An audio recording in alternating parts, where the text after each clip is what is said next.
Radioactif. Radioactif, la radio qui libère la parole des jeunes. Bonjour et bienvenue sur Radioactif. Nous nous retrouvons aujourd'hui pour les chroniques du lundi. Je suis Amy, volontaire en service civique, et je suis accompagnée de mes camarades. Pouvez-vous vous présenter ? Bonjour, moi c'est Nathan, en service civique à la mission locale de l'Aigle. Bonjour, moi c'est Laurette et je suis volontaire en service civique à Mortagne. Bonjour, moi c'est Ewan, je suis volontaire en service civique à Mortagne. De quoi allez-vous nous parler aujourd'hui ? Moi je vais vous parler du rapport entre l'art et l'éthique. Je vais vous parler de Coco Chanel. Je vais vous parler de Call of Duty Black Ops 6. Je vais vous parler des chroniques de Bridgerton. Nous allons tout de suite commencer par la chronique de Nathan. Alors, l'art a longtemps servi de véhicule pour exprimer les normes et les préoccupations éthiques d'une époque. Les peintures religieuses de la Renaissance, par exemple, ne se contentaient pas de célébrer la beauté divine, elles transmettaient aussi des messages moraux et éthiques, renforçant les valeurs chrétiennes auprès des fidèles. De même, les œuvres littéraires et théâtrales ont souvent abordé des dilemmes éthiques complexes, offrant un espace de réflexion sur le bien et le mal, la justice et l'injustice. Cependant, la création artistique elle-même pose des questions éthiques. Les artistes jouissent d'une grande liberté d'expression, mais cette liberté est-elle vraiment sans limite ? L'œuvre de l'artiste britannique Damien Hirst, par exemple, qui utilise des animaux morts dans ses installations, a suscité des débats sur les frontières de l'art et l'exploitation éthique des êtres vivants. De même, les œuvres controversées de l'artiste français Anish Kapoor, telles que Dirty Corner, ont été critiquées pour leur contenu perçu comme obscène ou offensant, soulevant des questions sur la responsabilité de l'artiste envers le public. Les mouvements artistiques ont souvent été à l'avant-garde des changements sociaux et éthiques. La street art, par exemple, avec des figures emblématiques comme Banksy, utilise l'espace public pour dénoncer les injustices sociales et politiques, invitant le public à réfléchir sur des questions d'éthique et de morale. Les œuvres d'art peuvent ainsi devenir des actes de résistance, des moyens de questionner et de redéfinir les normes éthiques d'une société. Enfin, la réception de l'art pose également des questions éthiques. Les spectateurs ont-ils le droit de censurer ou de détruire des œuvres qu'ils trouvent offensantes ? L'histoire regorge d'exemples de censure artistique, de la destruction des œuvres des dégénérés, notamment par les nazis à la récente controverse sur la sculpture de Jeff Koons à Paris. Ces actions soulèvent des questions sur la liberté d'expression, la propriété culturelle et les droits des artistes face aux sensibilités éthiques du public. L'interaction entre l'art et l'éthique est un dialogue incessant et évolutif. L'art, en tant qu'expression de l'humanité, reflète, elle, des questions et parfois même redéfinit les normes éthiques de son époque. Ce dialogue est essentiel car il pousse les individus et les sociétés à réfléchir, à débattre et à évoluer avec son temps. L'art et l'éthique, dans leur danse intemporelle, continuent constamment de façonner notre compréhension du monde et de nous-mêmes. Merci de m'avoir écouté. Nous allons tout de suite passer à la chronique de Laurette. Coco Chanel, de son vrai nom Gabrielle Chanel, est née le 19 août 1883 à Saumur. Il y a malheureusement très peu d'informations sur son enfance. On sait que suite au décès de sa mère quand elle avait 12 ans, son père décide de placer Coco et ses sœurs à l'orphelinat. Durant ce séjour à l'orphelinat, Coco Chanel commencera la couture. Cette période déterminera sa conduite stylistique, notamment avec la reprise dans ses futures collections des coupes strictes ainsi que les couleurs noir et blanc. 6 ans plus tard, à l'âge de 18 ans, elle se perfectionne au métier de couseuse. En 1910, Gabrielle inaugure sa première boutique de chapeaux appelée Chanel Mode. Cette boutique a pu être ouverte grâce au financement de son amant Arthur Capel. Ensuite, en 1915, elle se lance dans la couture. Ses collections seront assez controversées du fait qu'elle crée des cardigans ainsi que des pantalons pour les femmes, sachant qu'à cette époque, c'était réservé aux hommes. Ensuite, en 1921, elle fait le premier lancement du parfum Chanel numéro 5. Quelques années plus tard, lui aussi deviendra assez controversé. En 1924, elle sort sa première collection de maquillage avec les premières poudres ainsi que du rouge à lèvres. Puis en 1932, elle sort sa première collection de haute joaillerie. Pendant la guerre, elle ferme ses boutiques et se consacre uniquement au parfum. Elle fait fermer les autres départements. Des suites d'une relation avec un officier allemand, elle est arrêtée et interrogée, mais finalement elle est relâchée et s'exile en Suisse. Après la guerre, dans les années 50, elle relance sa maison de couture et doit maintenant rivaliser avec les nouveaux couturiers comme le célèbre Christian Dior. Elle décède le 10 janvier 1971 à l'âge de 87 ans. Même après son décès, la maison Chanel continue de fonctionner avec succès. De nombreux couturiers se passeront la main, dont Karl Lagerfeld, pour continuer de faire briller la marque. De nos jours, la célèbre marque n'a pas perdu de son prestige et fait des millions de ventes chaque année dans le monde.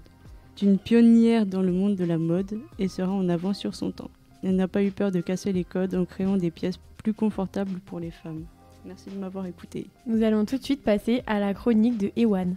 Depuis son premier opus en 2010, la série Call of Duty Black Ops s'est affirmée comme l'une des franchises phares du jeu vidéo. alliant intrigue captivante, action frénétique et multijoueur addictif. Avec Black Ops 6, Treyarch et Activision ont relevé le défi de faire évoluer la série tout en maintenant son attrait, et le résultat est impressionnant. Black Ops 6 perpétue la tradition en offrant une campagne solo riche en rebondissements, avec une narration qui traverse différentes époques, mêlant passé, présent et futur proche. L'intrigue explore les conséquences d'une guerre froide qui semble sans fin, mettant en lumière les opérations clandestines et les missions secrètes de haut niveau. Le scénario introduit de nouveaux personnages, tout en ramenant des figures emblématiques de la série, créant un équilibre subtil entre nostalgie et innovation. Les joueurs se retrouvent au cœur de complots internationaux où chaque choix peut changer le cours des événements. Soutenu par des cinématiques de qualité, l'histoire n'hésite pas à plonger dans les zones d'ombre de la morale, questionnant la nature de l'héroïsme et du sacrifice. Côté gameplay, Black Ops 6 innove tout en restant fidèle à ses racines. Le jeu propose un nouveau système de progression plus flexible, permettant aux joueurs de personnaliser leurs expériences en profondeur. Les missions offrent plusieurs approches et choix tactiques, encourageant une réflexion stratégique. Les armes et gadgets ont été mis à jour pour refléter l'évolution technologique des opérations spéciales, avec un arsenal futuriste qui enrichit l'action. Le multijoueur, pilier de la série, a été largement amélioré. Les cartes sont plus grandes et interactives, avec des environnements destructibles et des événements dynamiques qui changent la donne en temps réel. Les modes de jeu classiques côtoient de nouvelles expériences, dont un mode en équipe axé sur des objectifs complexes et la coopération. Un système de récompense plus généreux assure que chaque partie soit gratifiante et motive à continuer. Le mode zombie, élément culte de la franchise, revient dans Black Ops 6 avec une atmosphère encore plus sombre et oppressante. Les joueurs doivent faire face à des hordes de morts vivants dans des environnements variés, allant de laboratoires souterrains à des ruines de civilisations oubliées. L'histoire qui poursuit celle des précédents volets est encore plus complexe et intrigante, avec des secrets à découvrir qui plairont aux fans les plus fidèles. Ce mode introduit ainsi de nouvelles mécaniques de jeu, comme la formation d'alliances temporaires avec d'autres équipes ou PNJ pour survivre, ainsi que des défis dynamiques qui changent les règles en cours de partie, offrant une rejouabilité presque infinie. Sur le plan technique, Black Ops 6 exploite pleinement les capacités des consoles de nouvelle génération et des PC haut de gamme. Les graphismes sont époustouflants avec des textures détaillées, des effets de lumière réalistes et des animations fluides qui plongent le joueur dans l'action. L'optimisation du jeu est également remarquable avec des temps de chargement réduits et une fluidité impeccable, même dans les moments les plus chaotiques. Cette attention aux détails crée une expérience de jeu immersive et techniquement impressionnante. Call of Duty Black Ops 6 réussit à renouveler la série tout en conservant les éléments qui ont fait son succès. Avec une histoire captivante, un gameplay enrichi et un mode zombie plus terrifiant que jamais, cet opus s'impose comme un must pour les fans et les amateurs de jeux d'action. Merci de m'avoir écouté. Et maintenant, nous allons terminer par ma chronique. Les Chroniques de Bridgerton est une série créée par Chris Van Dusen et produite par Shonda Rhimes.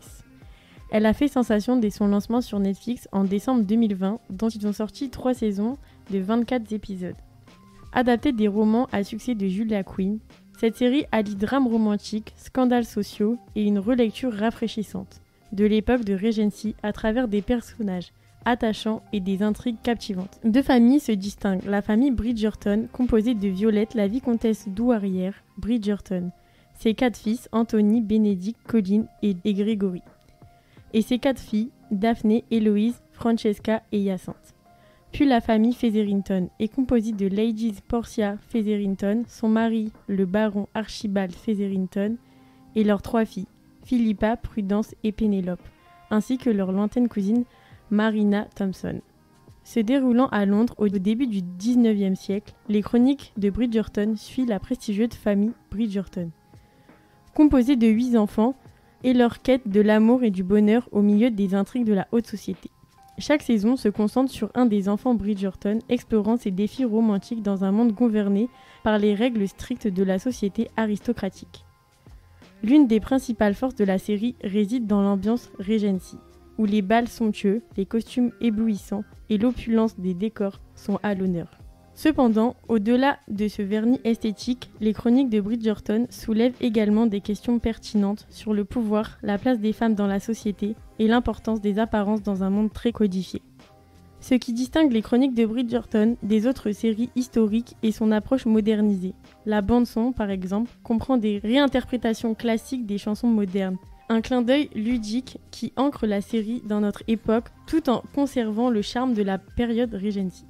La diversité du casting est également un choix marquant dans un genre souvent dominé par des représentations blanches. La série prend des libertés en imaginant un monde où la diversité ethnique est présente dans l'aristocratie anglaise.